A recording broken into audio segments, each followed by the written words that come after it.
It looks like Zach is trying to do like mind tricks at Jesse, like, do not draw insidious roots. I saw Jesse had laid out a unfortunately small hand of cards there. I couldn't tell if it was multi 6 or 5, but he's starting with that slight disadvantage. But Llanowar Elves, turn 1. Read, what could go wrong? Llanowar Elves is a great start, especially if the Omniscience deck is one of the decks in the format that's not just going to burn your elf right away. You know, there's a lot of Burst Lightnings and Torch the Towers and Cut Downs running around, but there's a matchup where the elves can actually survive. Yeah. Tyvar Jubilant Brawler, the Planeswalker, 3 mana. Activate abilities of critters as though they had haste, so that's pretty sweet. Able to untap a creature, so a good way to accelerate yourself even further, and also a good way to mill things. So Tyvar, a great machine, or a great way to fuel the strategy here for Jesse. So what happened there was Jesse activated the -2 ability of Tyvar, turned over a Haywire Might, had the option to return it to the battlefield, and chose not to. So I don't know exactly what his plan is, but for some reason valuing that creature being in the graveyard, perhaps for some kind of future Insidious Roots, Delirium, whatever it might be. Agatha's Soul Cauldron. It's a good ingredient for some soup. That is a nice one. That could set him up well to deal with enchantments like, say, Temporary Lockdown, like, say, Omniscience. And the more critters you have with that ability, Agatha's Soul Cauldron, reading, this is not verbatim, but if any of your creatures have a counter on it, whatever is exiled under Agatha's Soul Cauldron, your creatures with counters on them have that ability as well. So anything that gets a counter now is going to be able to blow stuff up. That's a really sweet card. Yeah, and in addition to the way it supports your own game plan and bolsters your own creatures, it's also a targeted graveyard hate card where it can exile Zachary's Omniscience in response to Abuela's Awakening. So not a total coincidence here that Zachary is repeatedly surveilling Abuela's Awakening, ostensibly his most important card in the deck to cast. He's just bidding them to the graveyard because he's not optimistic that he's going to be able to fight through that onboard graveyard hate and actually combo. Yeah. So more precisely, Zachary has not taken any actions this game. He has not cast a single spell yet. No, he's just sitting, waiting to find an answer for Agatha's Soul Cauldron, because like you mentioned, he can't really do what he wants to while that's sitting on the board. Curious Forages now. Joins the board here. Joins the battlefield. Get to bring things back from your yard. It's a cute little card. I don't think I've actually ever seen this card before. Certainly haven't played it. A lot of the cards in Jesse's deck you have not seen before, not seen in a long time. It's kind of a hodgepodge of cute various like unspectacular cards that just happen to support the strategy really, really, really well. Yeah. And who doesn't love a good squirrel, you know? Bloomborough, another excellent set from the past year. So do love to see it making some moves here. But does Jesse have the nuts, as it were, to get this game over and done with? Haha, got him. Oh, Rebel Belt Maverick. Another odd little one-drop, but a pretty good exile effect activated ability.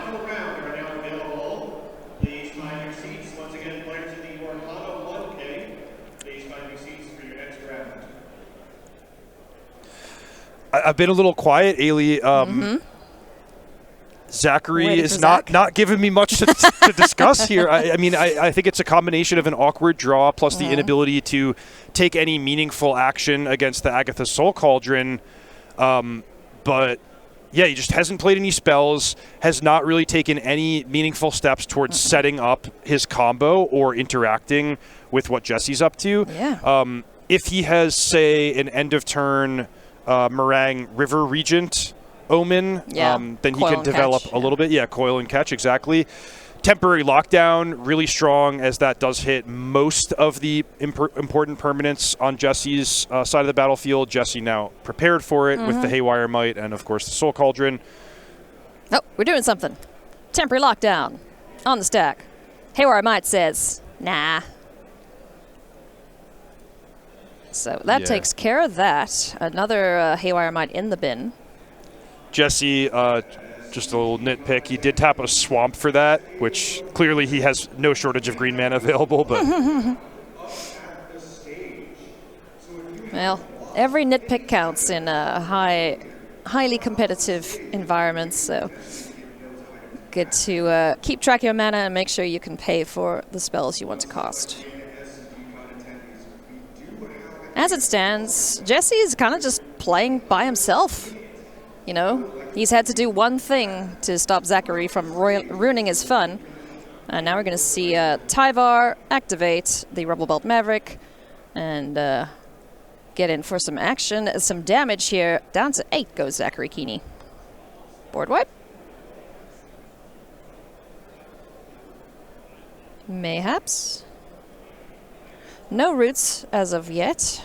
So we haven't even seen that part of the game plan from Jesse. It's just been small critter beatdown, huh? Right, but that's kind of just what the doctor's ordering in this game where Zachary doesn't have much. Okay, but now finally we have a game where both players get to participate. Yeah. Zachary finds stock up, which is going to deliver some action to his hand, let him start working towards perhaps not a combo, but at least just an interactive game. We've talked about how this Omniscience deck is really effective at playing Azorius Control when it has the right weapons available. But I wonder if it's going to be just a little bit too late. 8 is not a high life total, and Jesse has worked towards putting together a pretty resilient battlefield with multiple different permanent types contributing to his board presence. Yeah, I mean, that's a lot of damage coming through. It's what, 1, 2, 3, 4, 5, 6 so far? Can be a 7th with Agatha's Soul Cauldron putting a counter on something else. And then does Tyvar put a counter on something? Well, he can untap, put another counter with a Soul Cauldron, so he can represent a lethal attack. We know Zachary has cards like Ifara's Dispersal, so very possible he could have an instant-speed piece of interaction. Also possible that he just had a miserable draw and he's going to pack him up here, so I'm not sure. Notably, Tyvar grants haste for activated abilities, but not for attacking. Yeah, it's kind of like a, yeah, sure, you can go, but don't.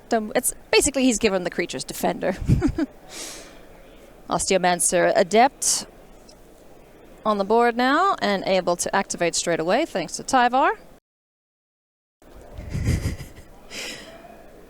And now we have a Snarling Gorehound.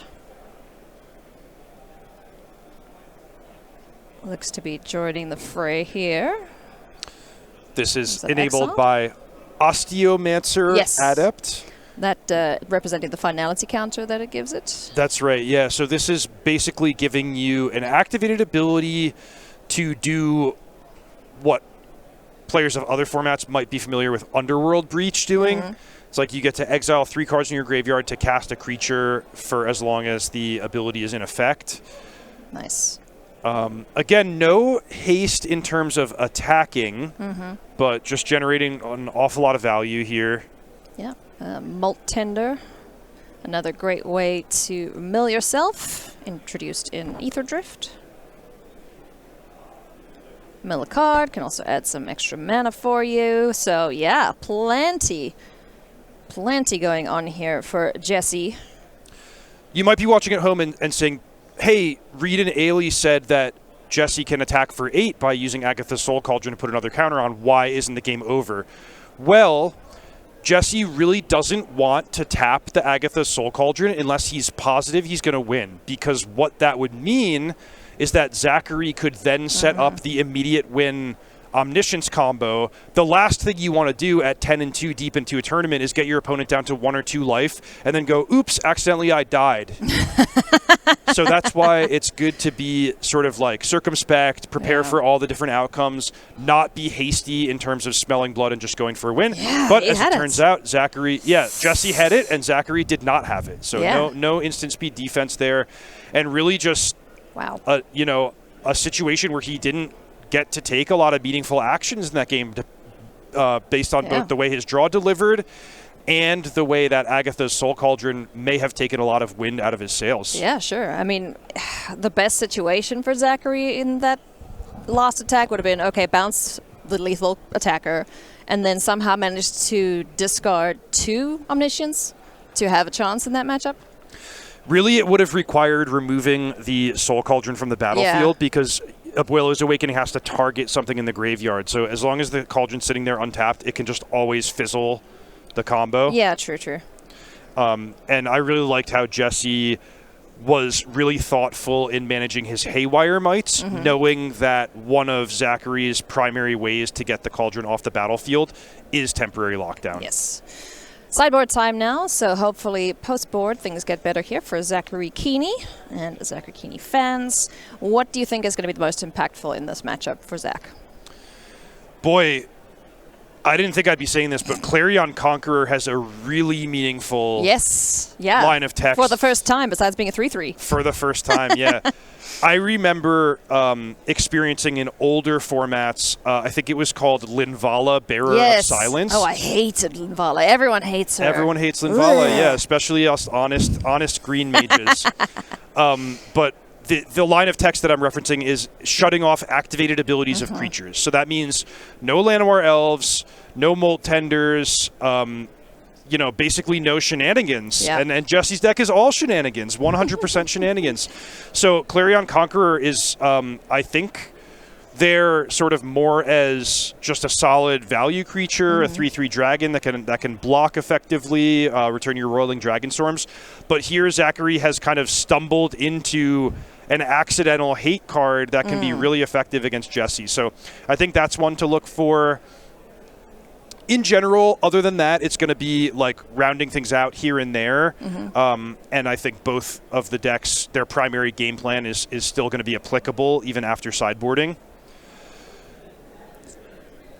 Well, looking forward to seeing how this shakes out.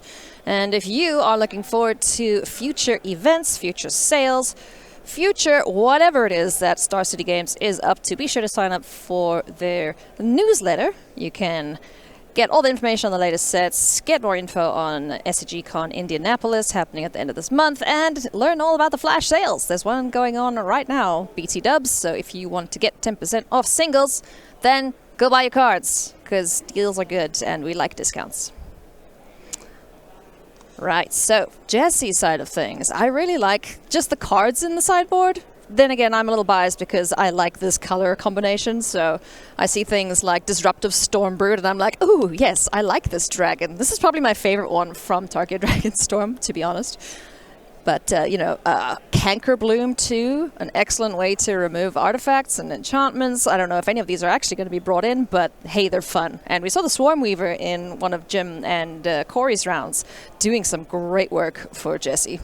If you want an excuse to play with a lot of sweet and unusual cards, this Jund Roots deck is a good excuse to find yourself in that position. Yeah. Represent the most underrepresented colors here this weekend in black and green. And when in doubt, Jund them out. Do you want to know something interesting? Always. Coming into this matchup, I would have said Zachary was going to be a heavy favorite. I was like, hey, I'm really excited to see this Jund Roots deck. It's done some cool things on camera. We're all really rooting for Jesse and his unusual brew. And he has run into the nightmare matchup because you think of this as sort of like a value deck, flood the board, put a lot of creatures on the ground. That's going to be really effective against people who are trying to attack and block. Really ineffective against someone who's just assembling a turn 4 I win combo. That's what I would have said. Yeah. However, seeing the way that first game played out, Jesse was able to assemble a pretty resilient team. He shrugged off the temporary lockdowns like they were nothing. He had the built-in graveyard hate where he wasn't really threatened by Zachary's combo. So I want to see what happens when Zach has a little bit more of a competitive draw.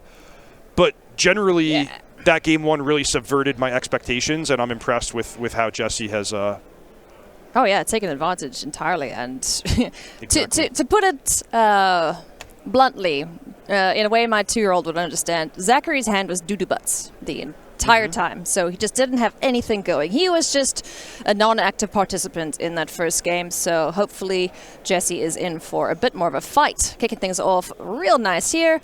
Chucking Omniscience in the bin, courtesy of Roiling Dragonstorm. So we are en route for a turn 4 combo win, provided Jesse has nothing to say about it.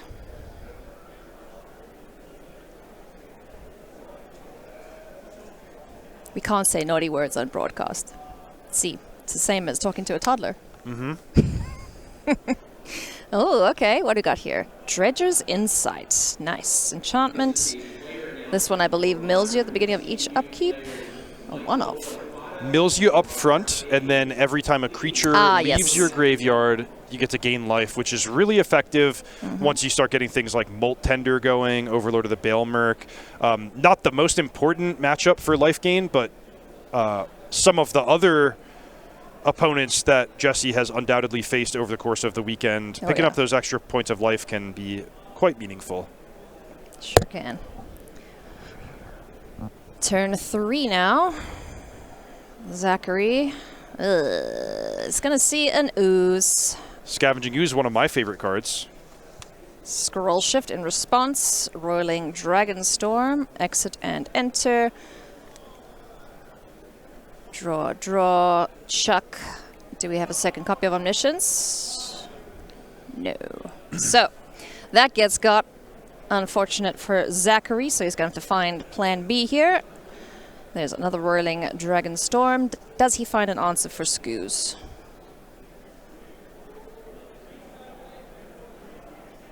Another Meticulous Archive. That's going to sit on top. And the turn passes back. Ooze survives.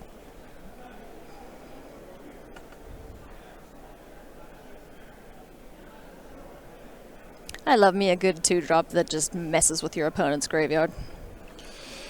Scavenging Ooze doesn't get a lot of attention in Standard lately, but I've played a lot with this card in a variety of different contexts, and what I will say is when it sticks on the battlefield, it has a very large impact on the game. Every graveyard synergy, shutdown, life gain often turns into the biggest creature on the battlefield. It enables the Insidious Roots all by itself. So things going pretty nicely for Jesse, but perhaps a shields down moment. Dredger's Insight number 2 hits the board alongside Insidious Roots, so he's able to bring something back from his yard, gain a couple of life there, and we get a plant. We're gardening. And again, Zachary just passing the turn with no play. Oof. I'm going to assume that this wasn't a matchup Zachary had top of mind, so is it a factor of not having the tools to deal with what Jesse's up to, barring the Clarion Conqueror? I think it's just a factor of not having any tools at all. Like, think about so many of the cards in Zachary's deck. He would have loved to play Stock up there. He would have loved to play Temporary Lockdown. He would have loved his Clarion Conqueror off the sideboard. That would have returned the 2 Roiling Dragonstorms. It could be that his hand in both games was just really reliant on the combo, and because he's been unable to execute the combo, he hasn't really had much else to work with. Yeah. So if he did have the combo in hand, I'm guessing one of the cards is Abuela's Awakening, which is doing nothing right now. A Temporary Lockdown would be fantastic with the current board state. I thought that was going to be, what we were going to see, and then it would be the game would turn into a question of whether Jesse could find a disenchant effect in a timely fashion. But no, Zachary doesn't even have that. I think this is the first time I've seen Zachary visibly stressed out. So just before the game 2 started, he kind of did the flex and try and shake off whatever nerves he had, all the anxious energy. So hopefully we'll see a rally here from Zachary.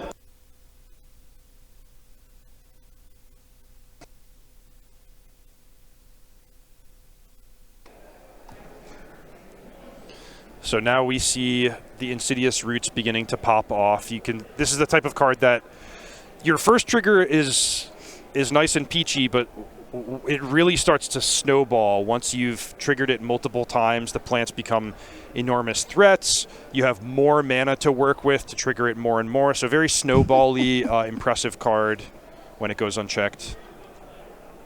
Superb gardening skills here from Jesse. There's a comedian whose joke I'll always remember. He's talking about, what retired life is like.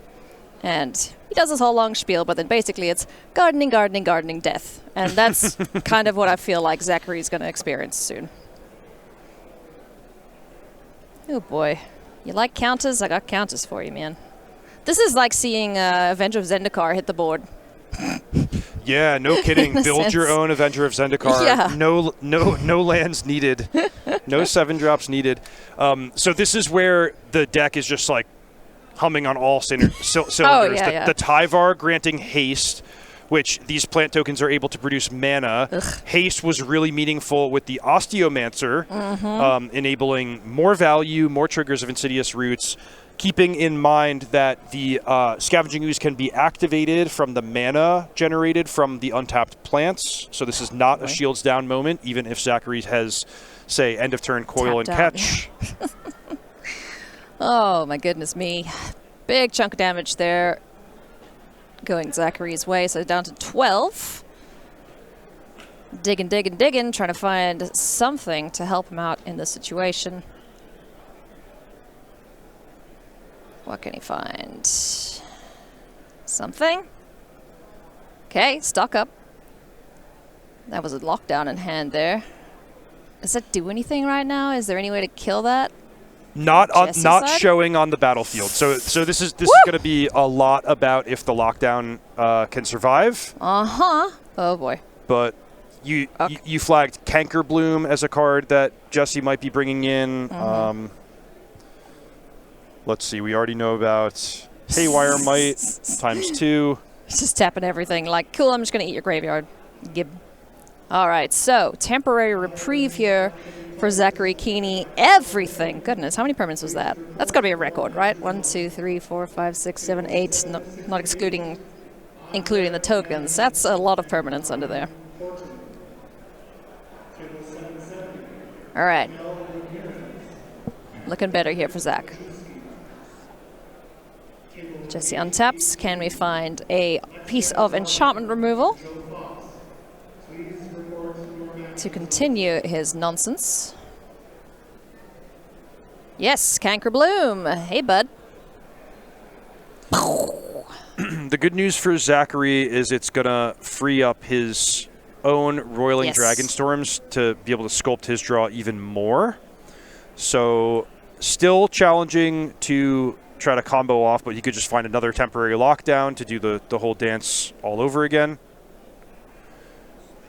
Let's keep in mind the haste granted by Tyvar. So what Jesse might want to do if he's worried about a second copy of temporary lockdown is use the Osteomancer Adept to put the Cankerbloom back onto the battlefield.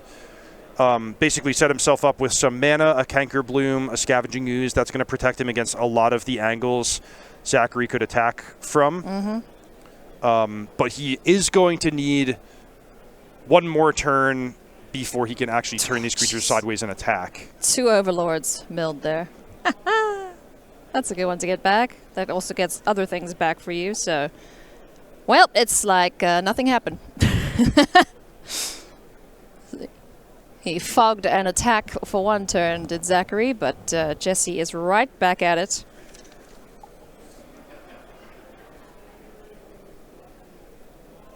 Goodness me. This list looks sweet. So Jesse's position here, it's not, there's no infinite combo going on, but it's like a self-propelling engine, a snowball rolling down a hill, because the more graveyard-related actions he can take, the more he generates plants, which have the haste ability to tap for mana. Using the Osteomancer Adept, he can return cards like Overlord of the Balemerc, which then fuel more cards in the graveyard to cast more creatures. Yeah. So, Oh, boy. you know, when does it end? And the answer, more or less, is it ends whenever Jesse wants to pass the turn. I don't believe he can win. I don't believe there's okay, there is maybe some shenanigans he could put together with Voldaren Thrillseeker yeah. and Agatha's Soul Cauldron.